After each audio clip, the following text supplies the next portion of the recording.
રાજકોટની જનતાને સ્પર્શતા મુદ્દા ઉપર હંમેશા આમ આદમી પાર્ટી આક્રમકતાથી લડે છે.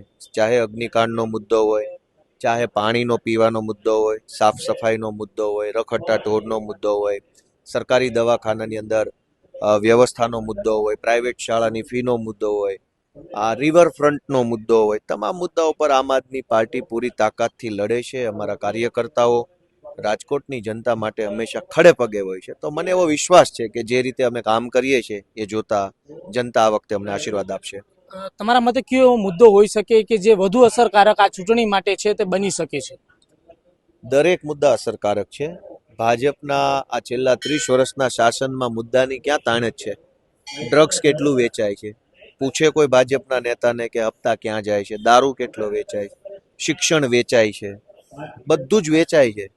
તો એ બધા જ મુદ્દા જનતા જોઈ રહી છે. પણ અત્યાર સુધી એવું હતું કે જનતા પાસે કોઈ વિકલ્પ નહોતો. વિસાવદરની જનતાએ રસ્તો બતાવ્યો છે. નવું નેતૃત્વ, નવો વિચાર, નવી દિશા બતાવી છે. એટલે મને વિશ્વાસ છે કે રાજકોટ તો એમય અહીંયા ક્રાંતિની ભૂમિ રહી છે. રાજકોટથી આઝાદીની લડાઈમાં અનેક કાર્યક્રમો રાજકોટમાં થઈ ચૂક્યા છે. તો રાજકોટની ધરતી પરથી બદલાવ આવશે એવી મને પૂરી શ્રદ્ધા છે.